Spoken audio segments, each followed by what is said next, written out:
कि तुम लोग और बाहर बाहर आओ तो आए हैं। और पवन खेड़ा जी ये जो बोल रहे हैं ना कि हाँ भागोड़े, तो भगोड़े तो है ना, भगोड़े वाला तो काम कर रहे हैं ना, क्यों नहीं आ रहे पार्लियामेंट में? क्यों?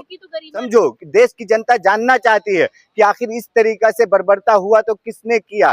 कहीं आप देखिए किस तरीका से, मतलब आप जिस तरीका से बोल रहे हैं कि राहुल गांधी शर्म करो, शर्म तो ये नरेंद्र मोदी अमित शाह को आना चाहिए। इन लोगों को शर्म नहीं आ रहा कि हमारे देश के जनता का टैक्स पेयर का पैसा किस तरीके से बर्बाद किया जा रहा, पार्लियामेंट चलने नहीं दे रहे। चाहेंगे राहुल गांधी जवाब क्यों नहीं दे रहे? देखिए मैडम, सबसे पहले तो आपके चैनल के माध्यम से लोगों को ये जानकारी दे दे कि राहुल गांधी जी ने ऑलरेडी 3-4 दिन पहले ही वहाँ पे मैसेज डाल चुके हैं और वहाँ के लोगों से, छात्रों से बात भी कर चुके हैं। और कल भी उन्होंने एक मैसेज डाले हैं और वहाँ के छात्रों से बात किए हैं। लेकिन ये जो सत्ताधारी ये जो पार्लियामेंट में कर रहे हैं ना, ये एक नौटंकी कर रहे हैं, ये ढोंग रच रहे हैं। यहाँ पे देखिए पार्लियामेंट में बात क्या हो रहा है कि दिल्ली के जंतर मंतर पे जिस तरीका से बर्बरता हुआ तो उसका जवाबदेही कौन लेगा? पार्लियामेंट में अमित शाह और नरेंद्र मोदी क्यों नहीं आ रहे हैं? इस पे बात करने के वजह आप लोग यहाँ वहाँ बात भटका रहे हैं। अब देखिए विपक्ष वहाँ पे सवाल ही तो कर रहा है ना कि भाई आखिर किसने ऐसा किया, किसने आदेश दिया कि जो बैलेट गन चले, आंसू गैस के गोले चले, जो वहाँ पे देख लीजिए किस तरीका से करंट वाले स्टिक से मारा गया, कांटी लगा हुआ है, डंडे में मारा गया छात्रों को। तो ये सब चीज के लिए वहाँ पे सवाल कर रहे हैं और आप अमित शाह और मोदी जी कोई आ ही नहीं रहे पार्लियामेंट में, और उल्टा आप लोग। आपने देखा कि जैसे प्रोटेस्ट चल रहा था, पवन खेड़ा बीच में घुस के कहने लगे अमित शाह शर्म करो। प्रोटेस्ट तो राहुल गांधी के खिलाफ चल रहा था, ये क्या तरीका हुआ? नहीं, तरीका ये हुआ कि आप देखिए किस तरीका से, मतलब आप जिस तरीका से बोल रहे हैं कि राहुल गांधी शर्म करो, शर्म तो ये नरेंद्र मोदी अमित शाह को आना चाहिए। इन लोगों को शर्म नहीं आ रहा कि हमारे देश के जनता का टैक्स पेयर का पैसा किस तरीके से बर्बाद किया जा रहा, पार्लियामेंट चलने नहीं दे रहे। किस तरीके से पार्लियामेंट, आज देखिए 13-14 दिन हो गया पार्लियामेंट में अमित शाह मोदी जी नहीं आ रहे और वहां पे ये लोग उल्टा ड्रामा कर रहे हैं कि मतलब बोलिए कोई भी आज पहला ऐसा देख रहे हैं कि प्रोटेस्ट, भाई सत्ताधारी वहां पे राहुल गांधी विपक्ष के नेता के ऊपर इस तरीके से प्रोटेस्ट कर रहे हैं और आप लोग किस तरीके से अनर्गल वाला काम कर रहे हैं कि भाई राहुल गांधी शर्म करो। शर्म तो नरेंद्र मोदी अमित शाह को आना चाहिए था कि भाई आप पार्लियामेंट में आ नहीं रहे, जवाब नहीं दे रहे हैं, और उल्टा राहुल गांधी ने क्या आदेश दिए थे दिल्ली पुलिस को कि हाँ भाई बच्चों पे टीयर गैस चलाओ, आंसू गैस गोला चलाओ।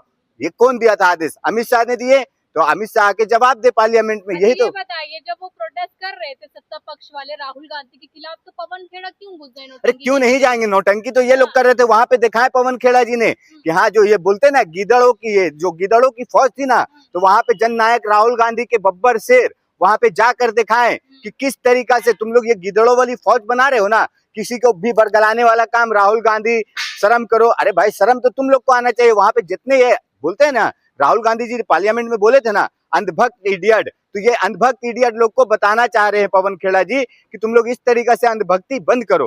भाई अरे समझो कि देश की जनता जानना चाहती है कि आखिर इस तरीका से बर्बरता हुआ तो किसने किया, कैसे हुआ। तो ये आप लोग उल्टा राहुल गांधी शर्म, राहुल गांधी सदन को नहीं चलने दे रहे, नहीं खराब करने लोगों का। नहीं, राहुल गांधी सदन को नहीं चलने दे रहे। सदन का कौन कार्रवाई कर रहा, कौन देख रेख कर रहा? वहां पे ओम बिरला जी क्या कर रहे हैं? ओम बिरला जी देखिए डेली पार्लियामेंट चालू होता है, स्थगित होता, पार्लियामेंट चालू होता है, स्थगित होता। क्यों हो रहा भाई? ओम बिरला जी जाइए, आप बुलाइए अमित शाह को पार्लियामेंट में। विपक्ष का यही मांग है ना कि प्रधानमंत्री मोदी जी अमित शाह पार्लियामेंट में आए और जो भी बात होगा वो बात रखेंगे, वो बात करेंगे। लेकिन आप उनको ना बुलाकर उल्टा बोल रहे हैं कि हाँ राहुल गांधी चलने नहीं दे रहे हैं, विपक्ष नहीं चलने दे रहा। तो विपक्ष क्या, आप लोग को कोई भी बिल पास करवाना होगा करते रहेंगे। पवन खेड़ा ये कह रहे हैं कि हमारे गृह मंत्री और प्रधानमंत्री दोनों ही भगोड़े हैं, ये कौन सी बात है? नहीं, देखिए भगोड़े तो उन्होंने ये तक बोल दिए कि बिल से छुपे हुए ये लोग निकले जो ये अभी प्रदर्शन कर रहे हैं ना राहुल जी के खिलाफ। तो ये लोग कम से कम अभी तो इनके जो बोलते हैं ना अनभक्त इडियट लोग अभी निकल के कम से कम राहुल गांधी के खिलाफ प्रदर्शन तो कर रहे थे।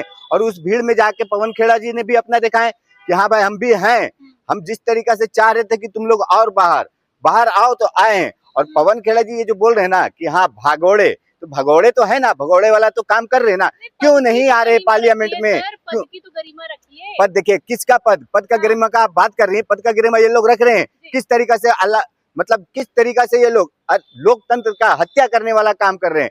कैसे आप सोचिए कि संवैधानिक पद पे बैठा व्यक्ति पार्लियामेंट में, इतिहास में ये पहला ऐसा रिकॉर्ड हो रहा है कि पार्लियामेंट के पूरे सदन में प्रधानमंत्री मोदी जी, गृह मंत्री अमित शाह नहीं आ रहे। तो इससे बड़ा क्या और होगा बताइए आप? हेमंत बिस्व शर्मा ने सही कहा था ना, पवन खेड़ा नौटंकीबाज है, नौटंकी करते हैं। नहीं नहीं, हेमंत बिस्व शर्मा की आप जो बात कर रही है ना मैडम, नौटंकीबाज है, नौटंकी कर रहे हैं, तो हेमंत बिस्व शर्मा को सबसे पहले आसाम का देखना चाहिए कि आसाम में किस तरीका से कितने लाख लोग बेघर हो गए हैं, वहां पे क्या कर रहे हैं। वहां पे नहीं दिख रहा आपको कि हाँ वहां पे जाके आप लोगों की मदद करें। ये बीजेपी आरएसएस के गुंडे लोग यहाँ पे वहां पे देख लीजिए किस तरीके से हल्ला हंगामा कर रहे। आसाम में देखिए सेवा दल कांग्रेस के लोग किस तरीका से लोगों की मदद कर रहे हैं। जो पूर्व शिक्षा मंत्री धर्मेंद्र प्रधान ये कह रहे हैं कि राहुल गांधी के पास कोई तथ्य ही नहीं है, बच्चों के हितों के साथ खिलवाड़ किया जा रहा है। नहीं, अच्छा एक बात बताइए मुझे, जिस तरीका से पूर्व जो हेमंत ये क्या नाम है इसका धर्मेंद्र प्रधान जो बोल रहे हैं, तो ये चीज उस समय नहीं समझ में आया था जब कांग्रेस के लोग, यूथ कांग्रेस के लोग, एनएसयूआई के लोग 2.5-3 महीना तक प्रोटेस्ट किए, उनके घर पे जाकर आक्रमण किए, किस तरीका से उनको प्रोटेस्ट कर करके मांगा जा रहा था कि आप इस्तीफा दो, इस्तीफा नहीं दिए। और अब इस तरीका से मतलब कुछ भी बयान दे देने का इन लोगों का मतलब नहीं है कुछ। और आप एक चीज इसमें देखिए कि आप किस तरीका से जो ये धर्मेंद्र प्रधान बयान दे रहे हैं, तो धर्मेंद्र प्रधान उस समय कौन से बिल में छुपे हुए थे। जो आज अमित शाह मोदी जी जिस बिल में छुपे हुए हैं कि पार्लियामेंट सेशन में नहीं आ रहे, तो उस समय धर्मेंद्र प्रधान कौन से बिल में छुपे हुए थे। उस समय नहीं इनको जवाब देना गया कि हाँ भाई बच्चों के ऊपर जब लाठी चार्ज हो रहा था, आंसू गैस के गोले चल रहे थे, वाटर कैनन चल रहे थे, तो उस समय कहाँ थे धर्मेंद्र प्रधान। उस समय तो भाई बिल में घुस के बैठे थे। मोदी जी अमित शाह क्या आदेश पे बैठे थे कि हाँ अब तक हम बोलेंगे जब तक मोदी जी जब तक हमें आदेश नहीं देंगे नहीं बोलेंगे।